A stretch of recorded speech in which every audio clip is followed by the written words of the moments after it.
This cheat sheet is the essential timeline used by Seventh-day Adventists to explain how the prophecies of Daniel 7, 8, 9, 11, and 12 all lock together into one single history. The SDA Prophetic Cheat Sheet. Date. The event. The prophetic link. 457 BC.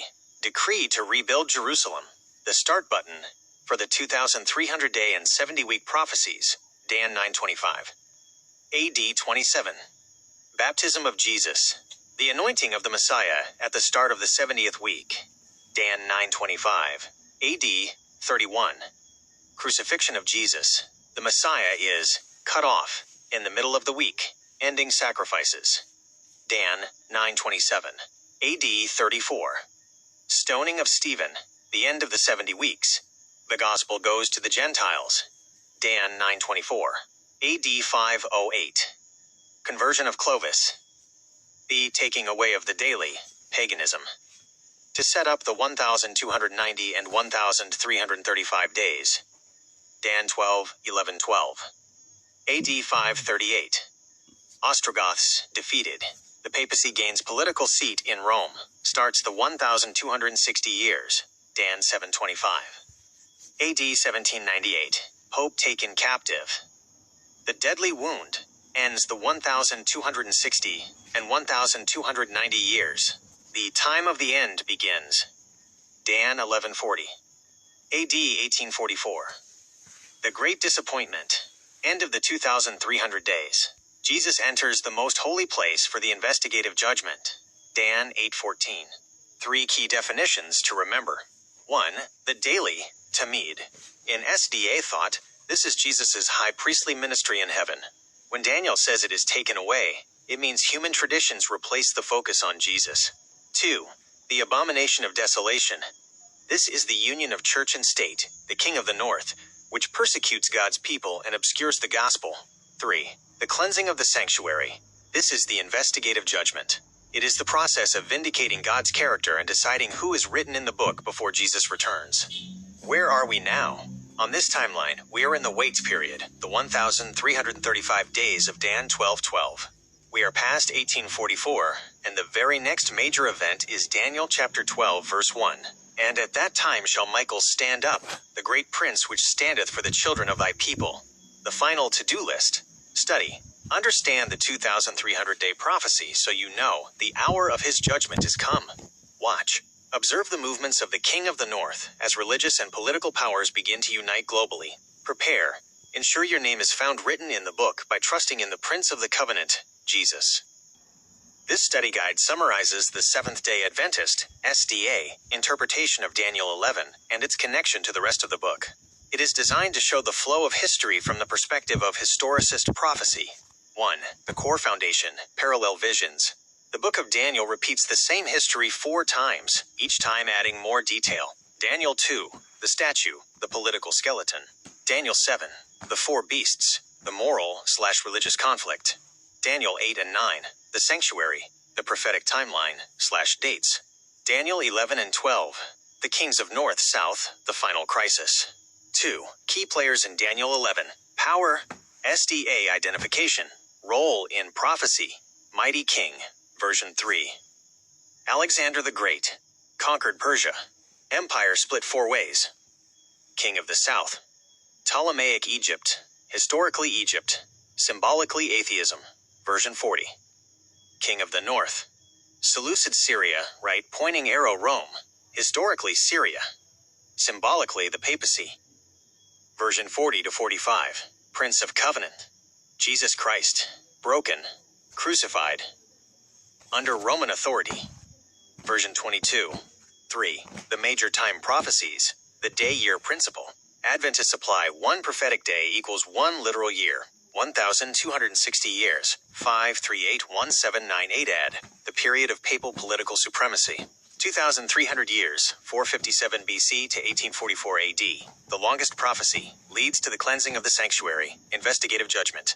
1,290 years. 5081798 add. From the removal of paganism to the time of the end. 1,335 years. 508 1843-44 AD. The blessing of the Great Advent Awakening.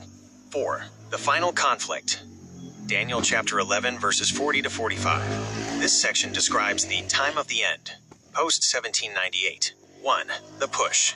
Version 40. The King of the South, atheism/French Revolution, attacks the King of the North. 2. The counterattack. The King of the North regains power, entering the glorious land, taking control of spiritual matters. 3. The end of the King. The King of the North comes to his end with none to help him as the world's support for false religious systems fails. 5. The climax. Daniel chapter 12 verse 1. The entire book points to one specific moment, and at that time shall Michael stand up. Michael, Jesus Christ in his role as prince and defender. Standing up, the close of probation. Jesus finishes his work in the heavenly sanctuary. The result, a time of trouble, 7 last plagues, followed by the deliverance of God's people and the resurrection. 3 checkpoints for the student. 1. The authority. Is the King of the North changing God's law, Sabbath to Sunday? Daniel chapter 7 verse 25. 2. The mediator. Is our focus on the daily, Jesus in heaven, or on human traditions on earth? Daniel chapter 11 verse 31. 3. The choice. Are we following the 3 angels' messages of Revelation chapter 14 to prepare for the judgment? Would you like me to create a cheat sheet?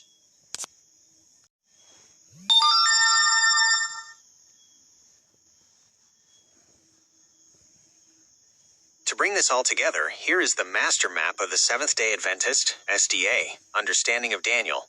They see the book not as separate stories, but as 4 parallel lines of history that all lead to the same destination, the kingdom of God. 1. The 4 parallel lines. Each vision starts in Daniel's time and ends at the second coming, but each adds a different layer of resolution.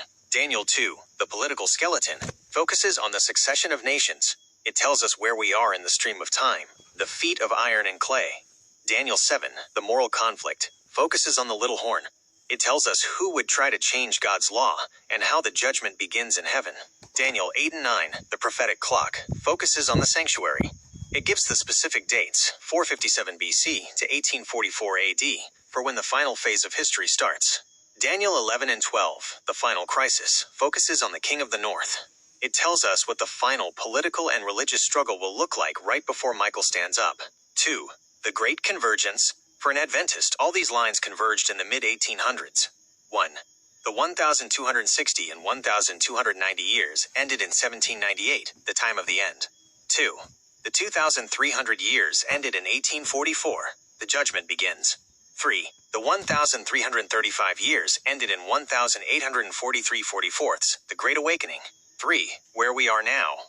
According to this SDA version, we are currently living in the waiting period between the start of the judgment, 1844, and the standing up of Michael. Daniel chapter 12 verse 1. The mission, preaching the 3 angels' messages to prepare the world. The warning, telling people about the mark of the beast, the change of God's law, and pointing them back to the daily, Jesus mediation. The hope, looking for the stone to strike the statue and the Son of Man to return in the clouds. Summary table, the SDA grand narrative, power.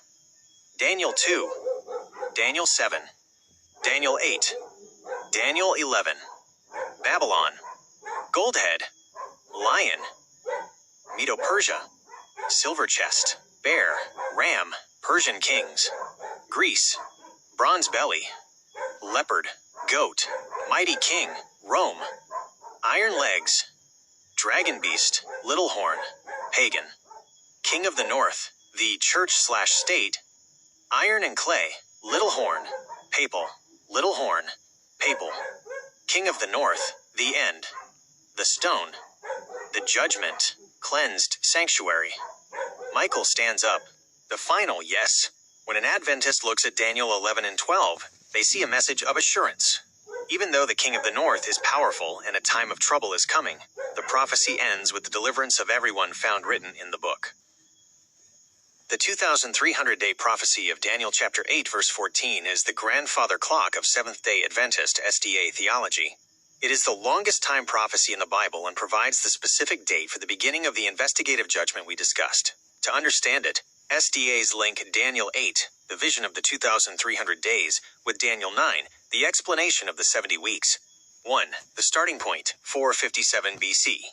Daniel chapter 9 verse 25 says the clock starts with the commandment to restore and to build Jerusalem. The decree, History records that Artaxerxes I of Persia issued this final, complete decree in 457 BC. The cutoff period. The first 490 years, 70 weeks, of the 2,300-year timeline were cut off specifically for the Jewish nation to prepare for the Messiah. 2. The Messiah's ministry, AD 27, AD 34. The prophecy accurately predicts the life of Christ. AD 27. Jesus is baptized, the Anointed One, at the start of the 70th week. AD 31. In the midst of the week, the Messiah is cut off, crucified, ending the need for animal sacrifices. AD 34. The 490-year period ends with the stoning of Stephen, after which the gospel begins to go heavily to the Gentiles. 3. The arrival at 1844. After the first 490 years were finished, 1,810 years remained of the original 2,300-day prophecy. 2,300 minus 490 equals 1,810. The math. AD 34 plus 1,810 equals 1,844. The event. Then shall the sanctuary be cleansed. As we discussed, SDAs believe this was not an event on earth, but the moment Jesus moved into the most holy place in heaven to begin the judgment. Summary of the longest timeline. Section. Duration. Dates. Purpose. The 70 weeks. 490 years. 457 BC. AD 34. Probation for Israel. / arrival of Messiah. The middle gap. 1,810 years.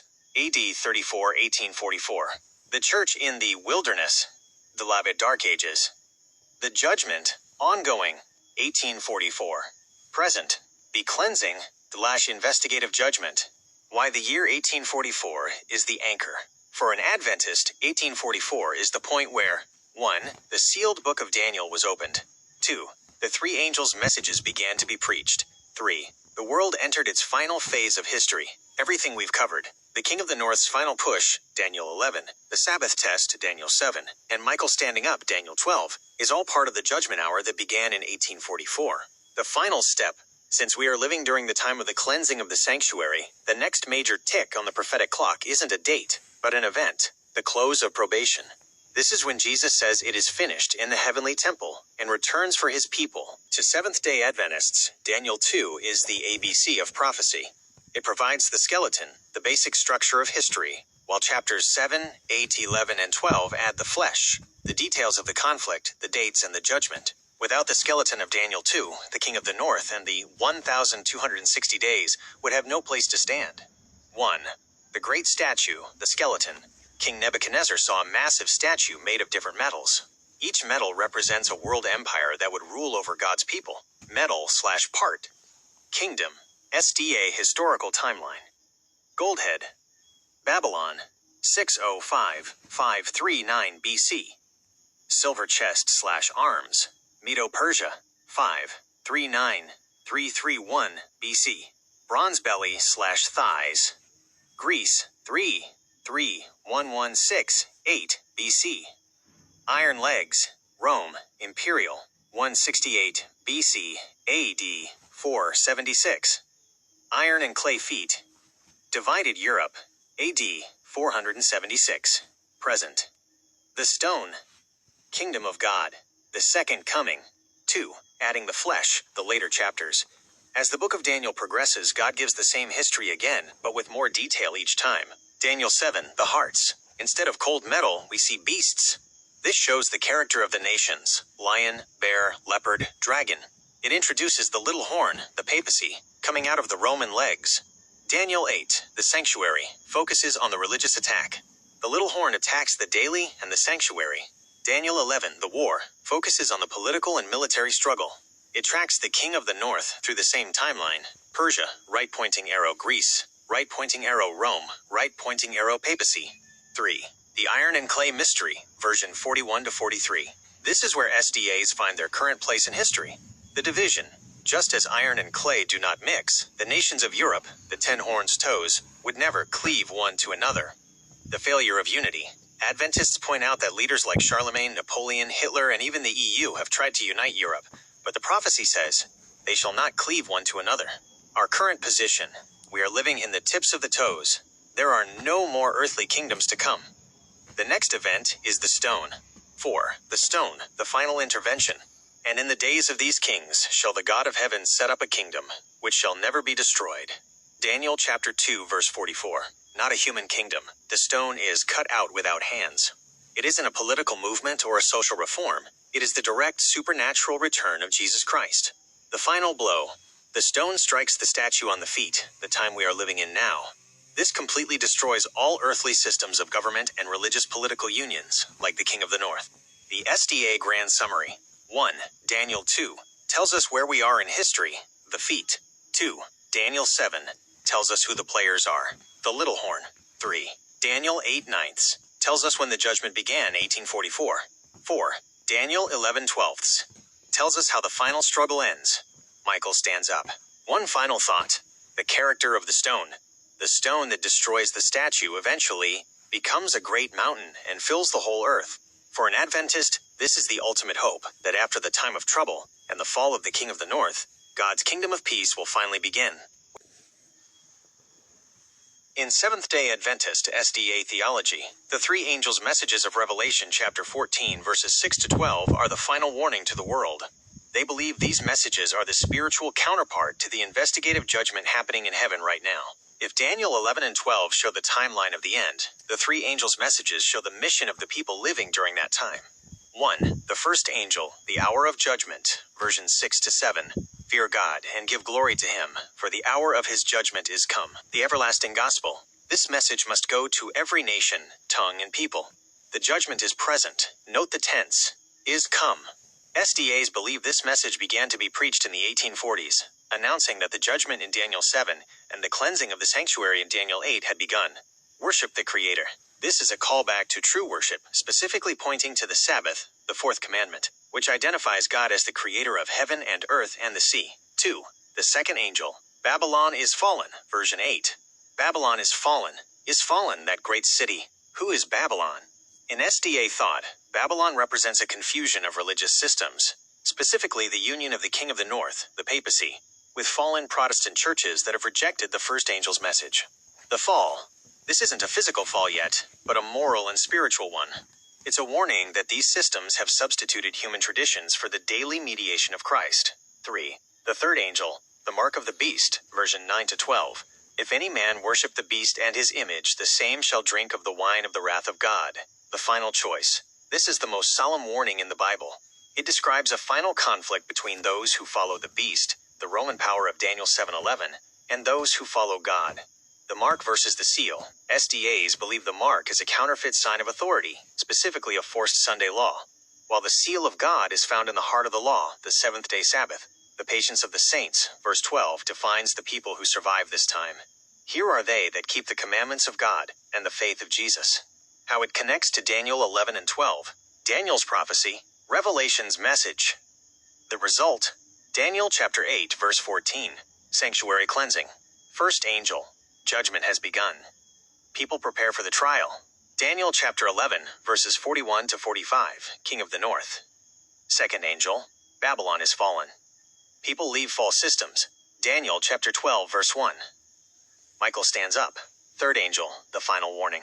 The remnant is sealed for protection. The loud cry. Adventists believe that just before Michael stands up, Daniel chapter 12, verse 1, these three messages will merge into a loud cry. This is a final, global appeal for people to choose Christ before probation closes. When the last person has made their decision, the work of the three angels is finished. Jesus finishes his work in the sanctuary, and the events of Daniel 12, the time of trouble and the resurrection, begin. The big picture. For an SDA, the book of Daniel is the anchor, and Revelation is the expansion. You can't have one without the other. Daniel gives the dates, and Revelation gives the details of the final battle. The SDA interpretation of the judgment scene in Daniel 7 is the theological bridge to the cleansing of the sanctuary in Daniel 8. It explains what Jesus is doing right now before he stands up in Daniel 12. In Adventist thought, this is called the investigative judgment. 1. The court scene, Daniel chapter 7 verses 9 to 10. Daniel sees a dramatic shift in heaven. After the period of the little horn, the 1,260 years, he sees thrones cast down or placed. Ancient courts sat down to begin a trial. The Ancient of Days sits. God the Father takes his place. The books are opened. This is a legal proceeding.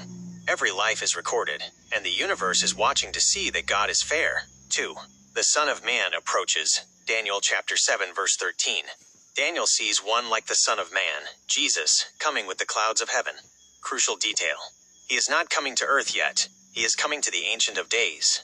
The High Priest, SDAs, link this to the Day of Atonement. Leviticus chapter 16.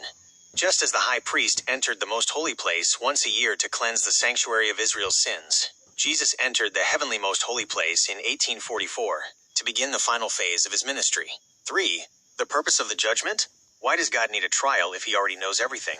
SDAs believe the judgment is for the benefit of the unfallen universe and to vindicate God's character, to identify the faithful, to show who has truly accepted Christ's sacrifice and remained loyal, to vindicate God, to prove that God was just in saving some and not others, to prepare for the second coming.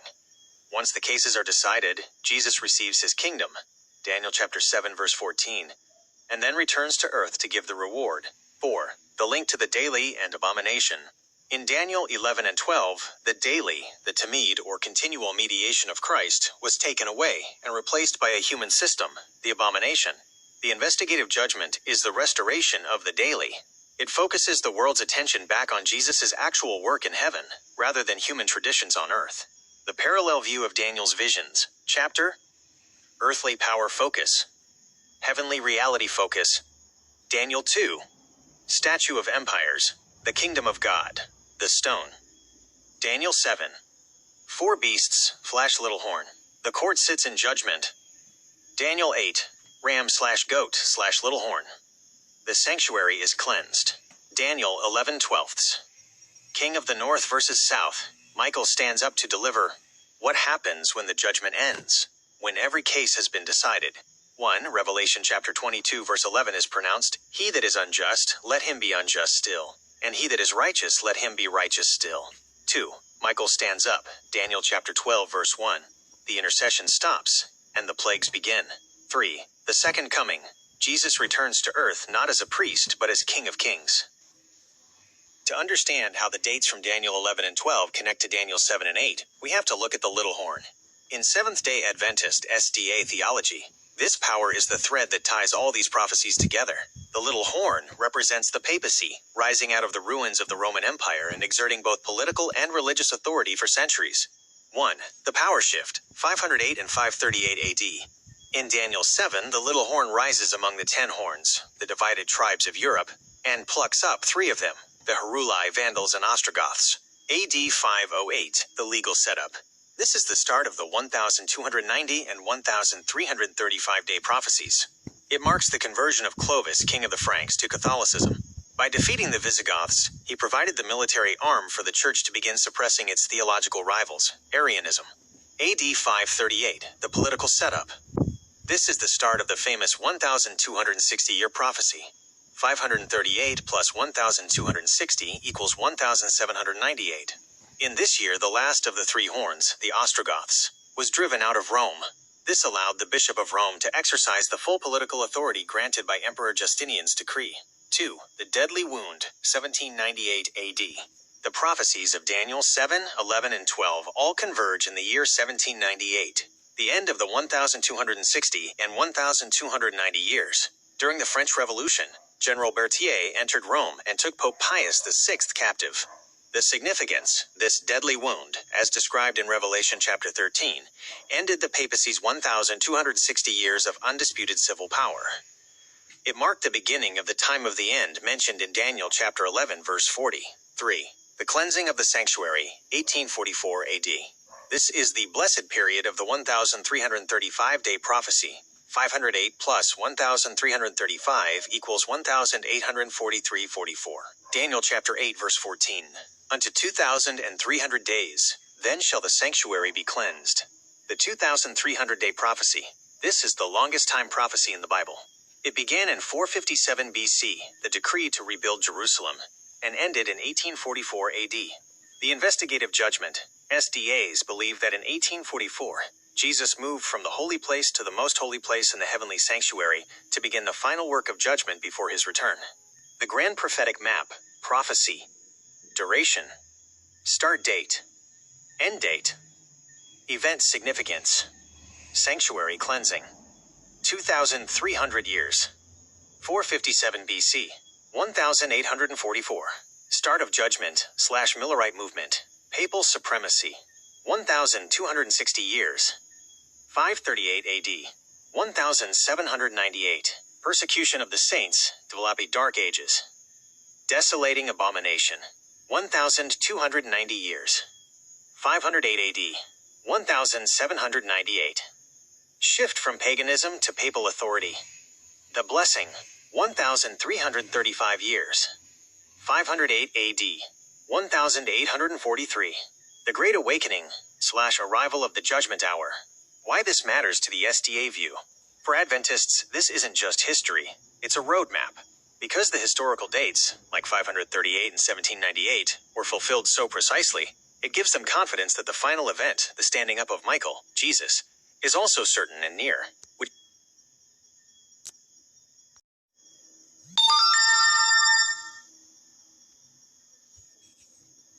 The final section of Daniel 12 contains two specific time prophecies that are unique to the Seventh-day Adventist SDA understanding of history.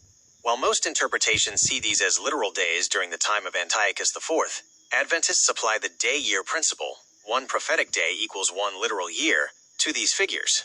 The 1,290 and 1,335-day prophecies. These timelines are tied to the taking away of the daily and the setting up of the abomination that maketh desolate. Daniel chapter 12 verse 11. 1. The 1,290 years, the setup.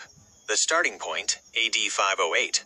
SDAs identify this as the year Clovis, king of the Franks, defeated the Visigoths. This event is seen as the taking away of paganism to make way for the union of church and state. The calculation, 508 plus 1,290 equals 1,798. The significance. This brings us exactly to the year 1798, the same year mentioned in Daniel chapter 11 verse 40, the time of the end, when the papacy's political supremacy was broken by the French Revolution. 2. The 1,335 years, the blessing. The starting point, AD 508. This prophecy starts at the same time as the 1,290 years. The calculation, 508 plus 1,335 equals 1,843. The significance, blessed is he that waiteth, and cometh to the 1,305 and 30 days, version 12. The Great Awakening. Adventists believe this blessing refers to the Great Advent Awakening of the early 1840s, the Millerite movement. This was a period of intense Bible study where the sealed prophecies of Daniel were finally understood, leading up to the 1844 investigative judgment message. Summary of the SDA prophetic timeline. Prophecy. Start year. End year. Key event. 1,260 days. AD 538. 1,798. Papal supremacy established to its deadly wound. 1,290 days. AD 508. 1,798. From the removal of pagan obstacles to the time of the end. 1,335 days. AD 508. 1,843. The beginning of the proclamation of the first angel's message. Daniel's final promise, version 13. The book ends with a personal word to Daniel. But go thou thy way till the end be, for thou shalt rest, and stand in thy lot at the end of the days. In SDA theology, Daniel stands in his lot because his book was unsealed in the 19th century. His lot is his testimony, which now speaks to the world as a witness before the second coming. In the Seventh-day Adventist SDA interpretation, the transition from Daniel 11 to Daniel 12 is the climax of the entire vision. It marks the moment when human history ends and divine intervention begins. Here is the continuation of that breakdown, focusing on the closing of the vision and the significance of Michael standing up. 1. The final King of the North, version 45. According to the SDA view, the final verses of chapter 11 describe the last power play of the King of the North, interpreted as the papacy in alliance with apostate Protestantism. The location, between the seas and the glorious holy mountain. This is seen not as a literal geography in the Middle East, but as a symbolic spiritual battle for the hearts of people, the seas, and the true worship of God, the mountain. The end. The text says he shall come to his end, and none shall help him. This mirrors the fall of Babylon in Revelation, where the world's political and economic support suddenly vanishes. 2. Michael stands up. Daniel chapter 12 verse 1. This is arguably the most critical verse in SDA eschatology. Who is Michael? Adventists identify Michael, which means who is like God, as a name for Jesus Christ in his role as the commander of the heavenly host and the protector of his people. The act of standing. In the context of an ancient Near Eastern court, a king or judge stands up to deliver a final verdict or to begin a battle. The close of probation. When Michael stands up, SDAs believe it signifies the close of probation. Jesus finishes his intercessory work in the heavenly sanctuary, and the door of mercy is closed. 3. The time of trouble. Daniel chapter 12, verse 1b. Immediately following Michael standing up, the world enters a, quote, time of trouble, such as never was. The 7 last plagues. This period corresponds with the pouring out of the plagues described in Revelation chapter 16. The deliverance. Despite the intensity of this crisis, the prophecy promises that your people shall be delivered, every one that shall be found written in the book. 4. The resurrection and reward, version 2-3. The vision concludes with the hope of the second coming, the special resurrection. SDAs often point to verse 2 as a special resurrection, where those who died in the faith of the third angel's message, as well as those who pierced Christ, are raised to witness his return. Shining like stars. Those who were wise, the teachers/soul winners, are seen shining with the glory of God throughout eternity.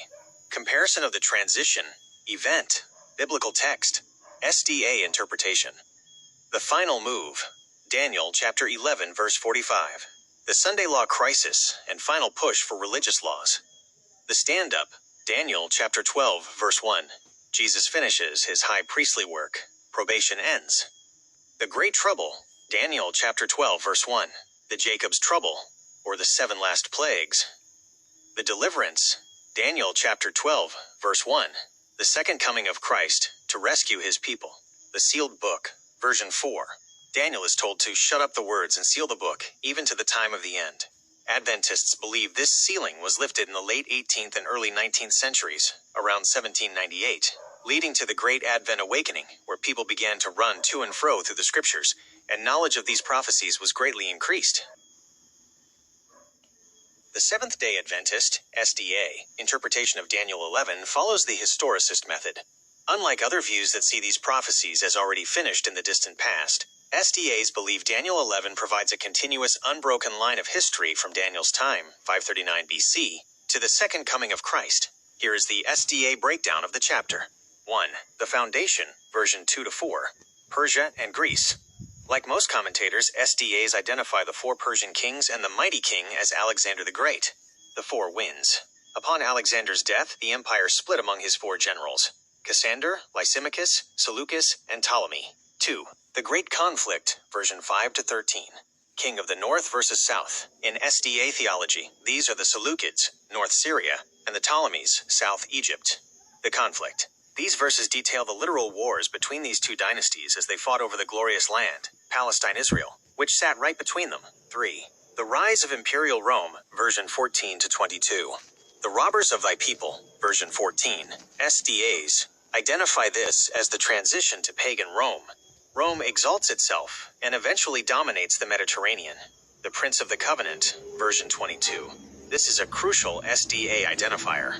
The Prince is Jesus Christ, who was broken, crucified, under the Roman governor Pontius Pilate and Emperor Tiberius. 4. The transition to papal Rome, version 23-39.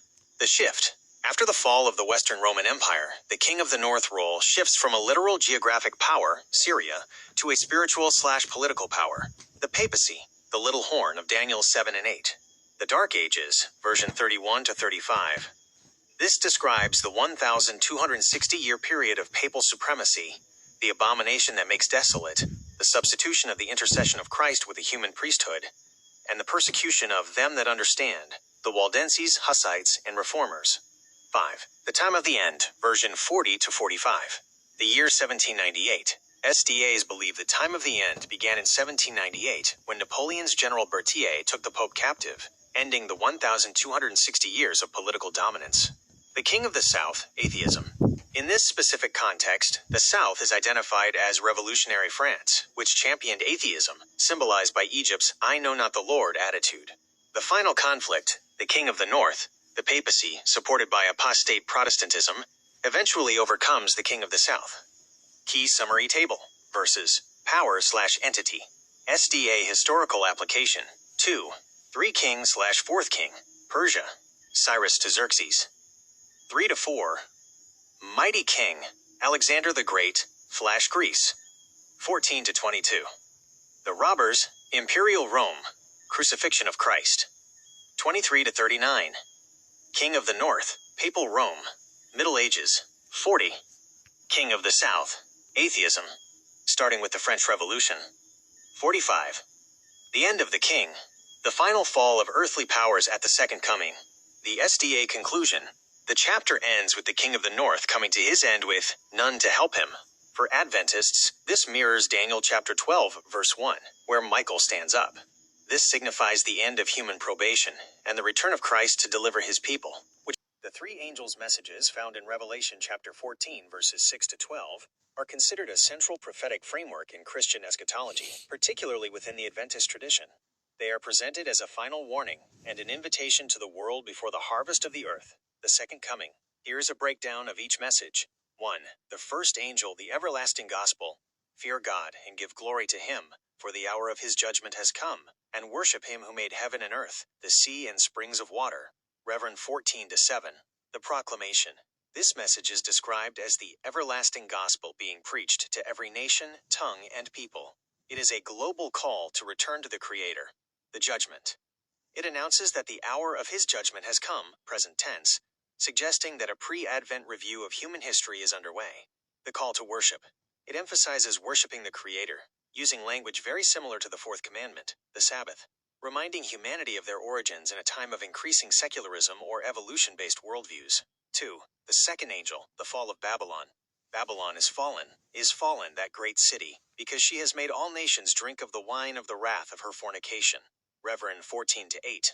The condition, Babylon, in prophecy, typically symbolizes a system of confused or apostate religious and political power that has drifted from biblical truth. The wine represents false doctrines or worldly compromises that have intoxicated the nations, leading them away from the simplicity of the gospel. The warning. This message is a declaration of the moral and spiritual bankruptcy of systems that oppose God's law, urging people to recognize that these structures are failing. 3. The third angel, the final warning. If anyone worships the beast and his image, and receives his mark on his forehead or on his hand, he himself shall also drink of the wine of the wrath of God. Reverend 14, 9 to 10. The mark versus the seal. This is the most solemn warning in the Bible. It warns against receiving the mark of the beast, which stands in direct opposition to the seal of God. The choice. It frames the end-time conflict as a matter of loyalty. Will an individual follow human mandates and religious tradition, the beast, or will they follow the commands of God? The identification. The passage concludes by identifying the saints, those who heed the messages, as those who keep the commandments of God and the faith of Jesus. Reverend 14:12. Summary table. Message. Primary theme. Core action. First, the Creator and judgment. Worship God as the Creator. Second, spiritual apostasy. Recognize the fall of false systems. Third, loyalty and endurance. Reject the mark. Keep God's law. The historical context of the three angels' messages is inextricably linked to the Great Second Advent Awakening of the 1830s and 1840s. While these messages appear in ancient scripture, their modern application was forged in the fire of the Millerite movement and the subsequent Great Disappointment. To understand the context, we must look at how these messages were lived out by the early pioneers between 1840 and 1850. 1. The first angel, the Millerite Proclamation, 1840 to 1844. In the early 19th century, a Baptist farmer named William Miller began preaching that the hour of God's judgment was literally at hand. The interpretation, based on Daniel chapter 8 verse 14, unto 2,300 days, then shall the sanctuary be cleansed. Miller calculated that Jesus would return in 1843 to 1844. The historical shift. Before this, most Christians believed the judgment happened only at the very end of time. Millerites began trumpeting the first angel's message as a present tense reality. They believed they were the messengers flying in mid-heaven, warning the world of an imminent advent. 2. The second angel, the Protestant separation, summer 1844. As Miller's message gained traction, it met fierce opposition from established churches. The conflict, many Millerites were mocked, disciplined, or excommunicated from their home denominations, Methodist, Baptist, Presbyterian, for believing in the literal return of Christ. The historical shift. In the summer of 1844, a leader named Charles Fitch preached a famous sermon titled, "Come Out of Her, My People." He He argued that any church rejecting the everlasting gospel of Christ's return had become part of Babylon, spiritual confusion. The result: approximately 50,000 believers left their churches, identifying this mass exit as the fulfillment of the second angel's cry, "Babylon is fallen." 3. The third angel, the post-disappointment discovery, 1845 to 1850. When Jesus did not return on October 22, 1844, the movement collapsed into what is known as the Great Disappointment. However, a small group began studying the Bible again to see what they had missed: the sanctuary and the Sabbath. They concluded that the judgment began in the heavenly sanctuary, not on earth. As they studied the Ark of the Covenant in the heavenly most holy place, they rediscovered the Ten Commandments, specifically the fourth commandment, the Sabbath. The historical shift. This group, led by figures like Joseph Bates and James and Ellen White, realized the third angel's warning against the mark of the beast was a call to return to God's original law, the birth of a movement. They saw the third angel as their specific mission: to gather a people who, quote, keep the commandments of God and the faith of Jesus. This directly led to the formal organization of the Seventh-day Adventist Church in 1863. Historical significance timeline. Period. Angel. Historical event, 1831 to 1844. First angel. Global preaching of the 1844 Judgment Hour, Millerite movement. Summer 1844. Second angel. Millerites leaving fallen churches that rejected the Advent message, 1844 to 1850. Third angel. Development of the Sabbath doctrine and the remnant identity. Contextual summary. Historically, these messages moved from being a prediction of the end, first angel, to a separation from the world, second angel, to a restoration of lost truth, third angel. To understand the transition from historical study to modern application, we can break these down into the sovereignty of God, the seal, versus the authority of man, the mark, followed by how these are viewed in a contemporary context. 1. The biblical symbolism, seal versus mark. In prophetic study, the mark of the beast is not viewed as a physical tattoo or a microchip, but as a sign of loyalty in a spiritual conflict. The seal of God. The concept. A seal in ancient times contained three elements: the name, the title, and the territory of the ruler, e.g., George, King of Great Britain. The location, the seal, is placed in the forehead, symbolizing a conscious, intellectual decision to follow God's truth. The identification. Biblical scholars point to the fourth commandment, Exodus chapter 20, verses 8 to 11, as the seal of God's law. It contains His name, the Lord thy God, His title, Creator, Maker, and His territory, heaven and earth. The mark of the beast. The concept. If the seal represents God's authority as Creator, the mark represents a human system that attempts to change or override God's law. The location the mark is placed in the forehead, belief, or the hand, compliance/labor. This suggests that some will follow this system because they believe in it, while others will simply comply to avoid economic or social consequences. The conflict, the beast of Revelation chapter 13, is seen as a power that thinks to change times and laws, Daniel chapter 7 verse 25, specifically by substituting human-instituted traditions for the biblical Sabbath. 2. Contemporary application, current world events.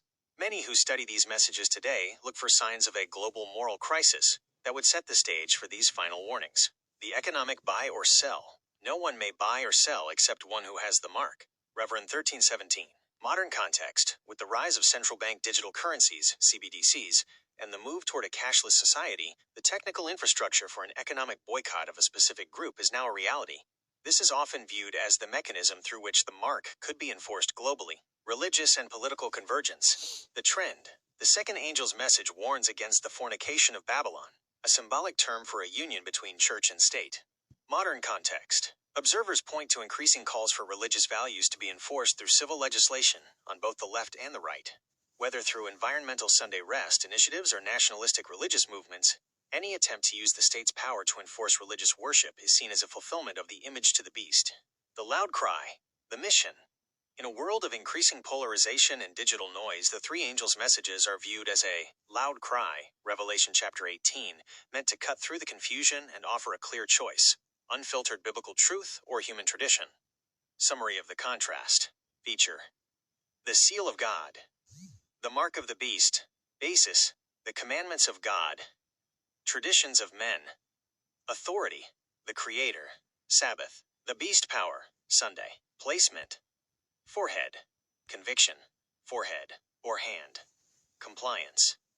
Outcome. Eternal life. Divine judgment. The 1850s were the foundational decade for these doctrines. After the disappointment of 1844, the pioneers used this time to systematically build a biblical platform using early printing presses to spread their findings. Here are the key historical documents and the specific arguments they introduced. 1. Joseph Bates, A Seal of the Living God, 1849. Before this pamphlet, most Christians viewed sealing as a general spiritual experience. Joseph Bates was the first to argue that the seal of God in Revelation was a specific, observable sign of loyalty. The argument.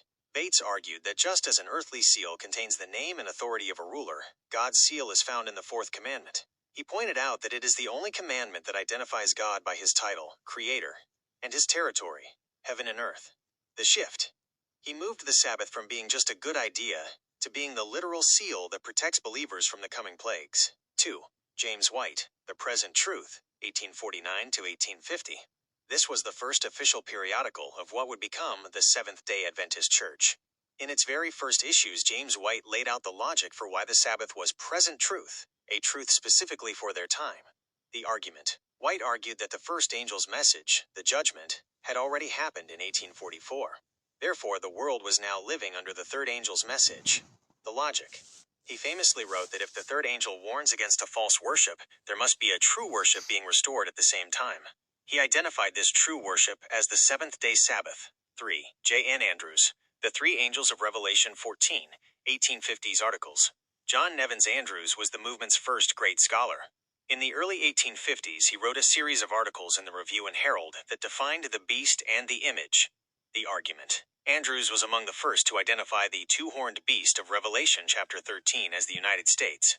The logic. He argued that while the U.S. started with lamb-like principles, religious and civil liberty, it would eventually speak like a dragon by enforcing religious laws. This provided the historical framework for the Sunday law crisis that Adventists still discuss today. 4. Ellen White, Early Writings, 1851-1858. While the men focused on legal and logical arguments, Ellen White's early works, like A Sketch of the Christian Experience and Views, provided the spiritual map for the movement. The argument. She described a vision of the heavenly sanctuary where she saw the 10 Commandments inside the ark. She noted that a soft halo of light surrounded the fourth commandment. The impact. This confirmed for the early believers that their focus on the Sabbath wasn't just a minor theological point, but was at the very heart of Jesus' current ministry in heaven. Summary of the 1850s breakthroughs. Document. Author. Key contribution. A Seal of the Living God. Joseph Bates identified the Sabbath as the prophetic seal. The Present Truth. James White argued we are living in the time of the third angel. Review and Herald articles. J. N. Andrews identified the U.S. as the two-horned beast. Experience and Views. Ellen White linked the Sabbath to the heavenly sanctuary. The 1850s were a period of intense prophetic architecture, where the pioneers moved from wondering why Jesus hadn't returned in 1844 to building a cohesive system of belief. Here are the specific arguments from the original transcripts and documents of that era. 1. Joseph Bates, The Sabbath as a Seal, 1849. In his seminal work, A Seal of the Living God, Bates addressed the 144,000 and the sealing process. The argument. The servants of God will not know when, nor how, or for what they are sealed. But it is evident they will know. This person keeps the seventh-day Sabbath. The Sabbath is a part of the 144,000 now to be sealed, which sealing will bear them through this time of trouble. Historical context. Bates was a retired sea captain. He applied the logic of a legal seal, name, title, territory, to the Decalogue. He argued that because the fourth commandment is the only one that identifies the lawgiver as the creator of heaven and earth, it functions as the seal of the living God. 2. James White, The Three-Step Sequence, 1850. In the early issues of The Present Truth, which eventually became the Adventist Review, James White argued that the three messages were a perfect chain. The argument. As we have seen so perfect a fulfillment of the first and second angel's messages in our past experience, we are now prepared to examine the third angel's message. The message is to prepare a people to stand in the last great day. Historical context. White was fighting against fanaticism and confusion after 1844. He argued that you couldn't have the third angel without the first two.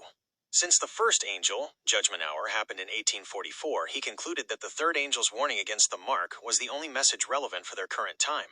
3. J. N. Andrews, Identifying the United States, 1851 to 1855. John Nevins Andrews, the movement's premier intellectual, wrote the first deep dive into the identity of the beast in his series The Three Messages of Revelation, Chapter 14. The argument: the first angel is a warning to all humanity, lasting from 1840 to 1844. The third message depicts a future conflict between those who keep God's commandments and those who defend the beast.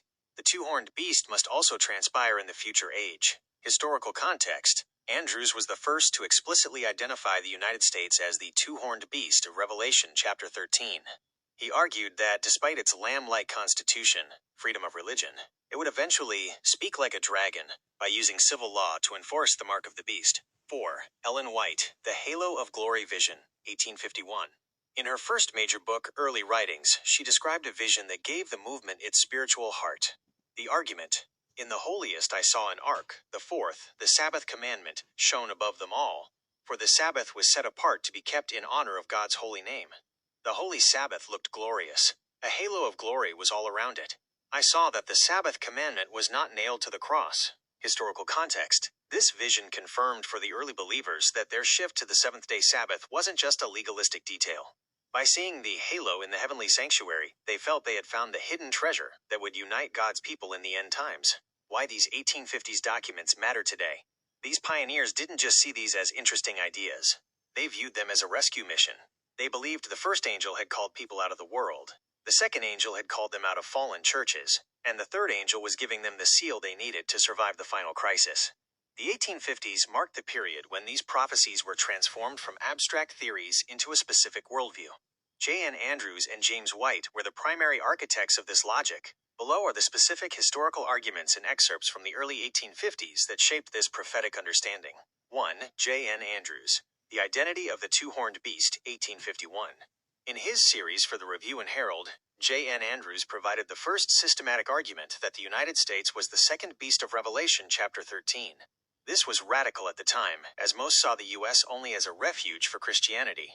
The logic of the earth. Andrews noted that while the first beast rose from the sea, representing densely populated nations, or the second beast rose from the earth, a sparsely populated wilderness area. He argued this perfectly described the rise of the United States. The lamb-like horns. He identified the two horns, which have no crowns, as representing republicanism, civil liberty, and Protestantism, religious liberty. The dragonic voice. Andrews famously argued, this dragonic work is to proceed from a government the mildest in appearance that the world ever saw, so that from a power that has presented to the world the most extraordinary liberty, it shall speak as a dragon. Interpretation.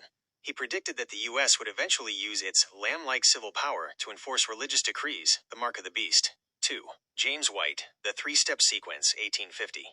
In his publication The Present Truth, August 1850, James White argued that these three messages were a chronological chain that could not be separated. The argument: White insisted that the first angel, judgment, began in 1840 to 1844.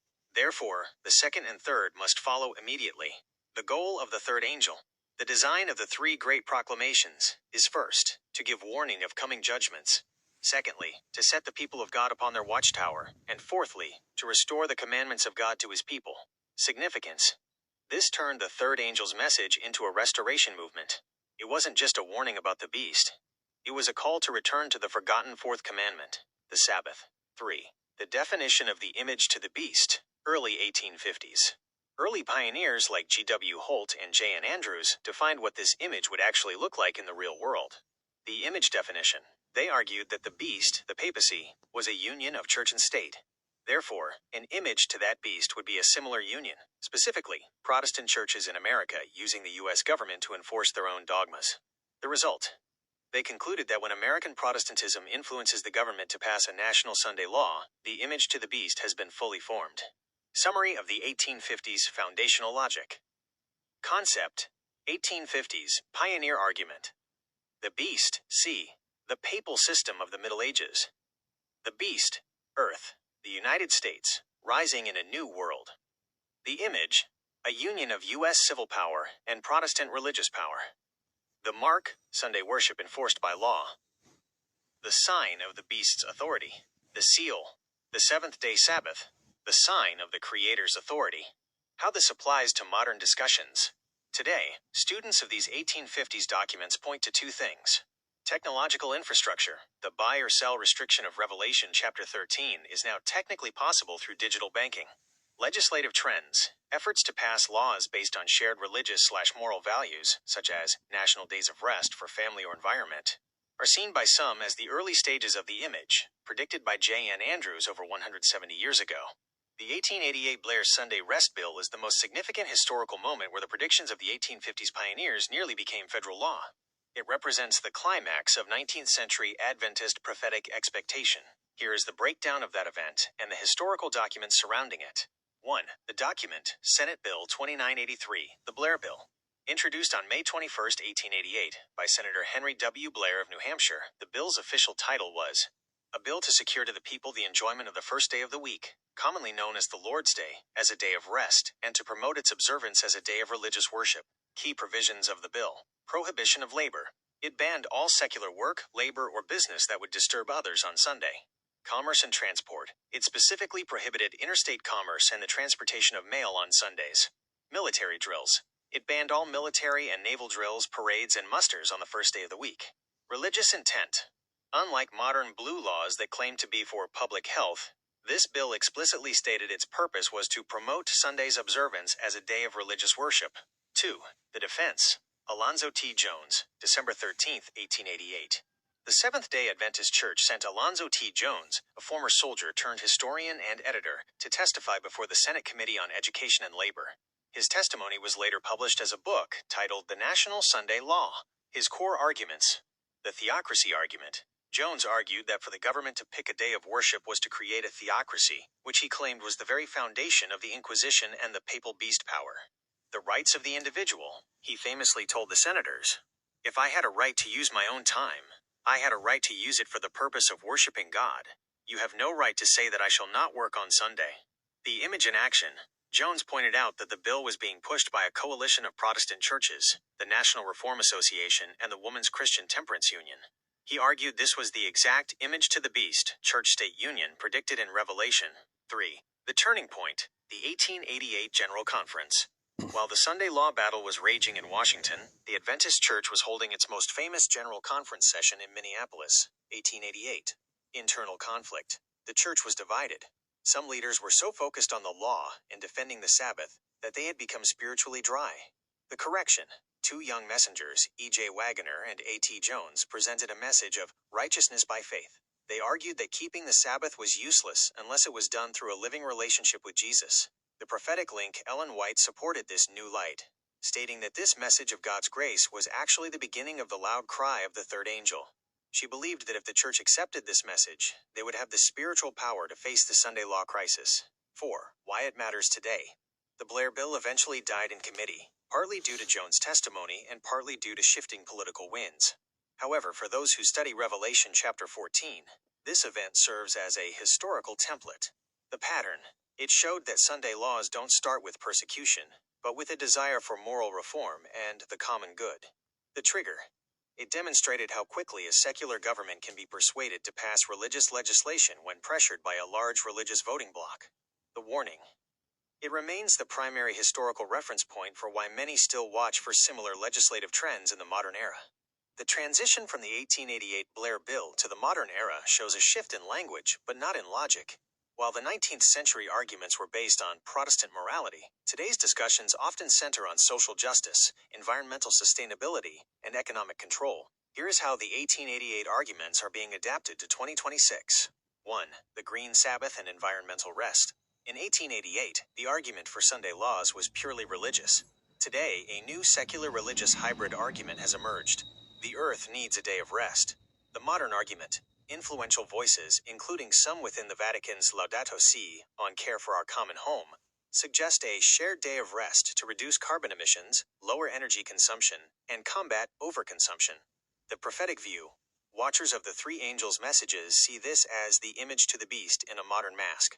They argue that using a civil crisis, climate change, to enforce a religious tradition, Sunday rest, fulfills the prediction that the U.S. would speak like a dragon for the common good. 2. Digital currency and the buy or sell restriction. The third angel warns that those without the mark cannot buy or sell. In 1888, this was seen as a local boycott. In 2026, it is seen as a programmable financial system.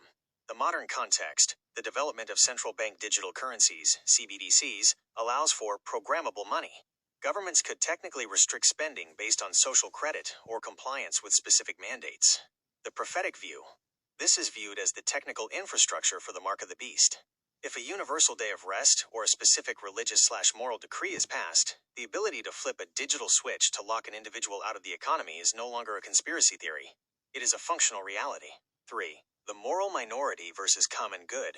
A.T. Jones argued in 1888 that the conscience of the individual is above the will of the majority in matters of worship.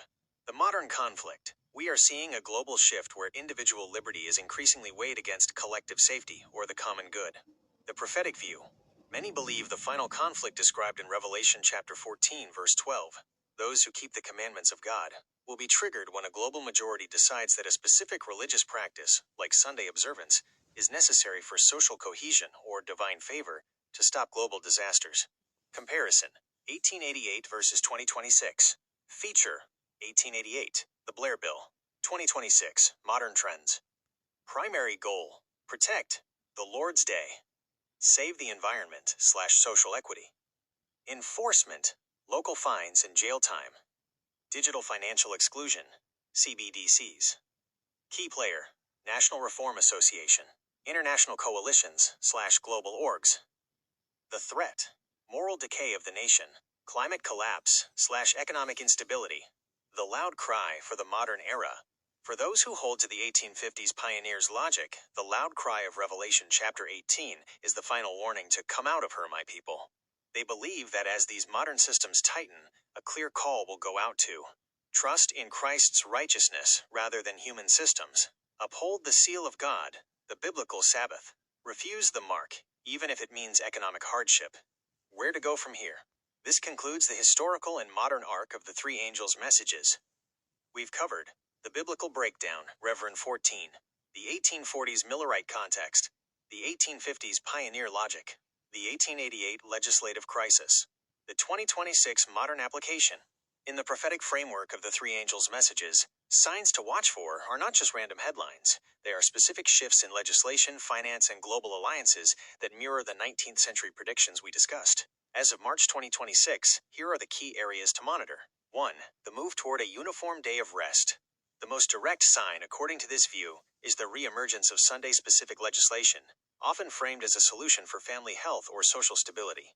The Heritage Foundation's Saving America proposal, a recent major policy document, Saving America by Saving the Family, has gained traction in early 2026. It calls for states and local municipalities to legally enforce a uniform day of rest by restricting commercial activities on Sundays. The common good rationale. Unlike 1888, these proposals often avoid purely religious language, instead focusing on worker rights and mental health. For those watching Prophecy, this is seen as the lamb-like beast beginning to exercise its power. 2. The Green Sabbath and Laudato Si 2026. The integration of environmentalism and religious practice has accelerated. Laudato Si Week, May 2026. Global Catholic movements are organizing One Week, One Action initiatives. A core part of this movement is the Feast of Creation, and calls for a Sabbath for the Earth. Ecumenical Climate Sundays. Organizations like the World Council of Churches are increasingly promoting Climate Sundays, where worship is centered on creation care. Students of Revelation chapter 14 see this as the moral bridge that could eventually lead to legally mandated Sunday rest as a climate-saving measure. 3. The digital buy or sell infrastructure. The technical ability to enforce the mark of the beast is transitioning from theory to global infrastructure in 2026. CBDC implementation 2026 is being called a defining moment for central bank digital currencies. Large-scale pilots, like the digital euro and India's e-rupee, are moving into scaled deployment. Programmability. The shift toward tokenization allows for programmable money that can be restricted based on compliance.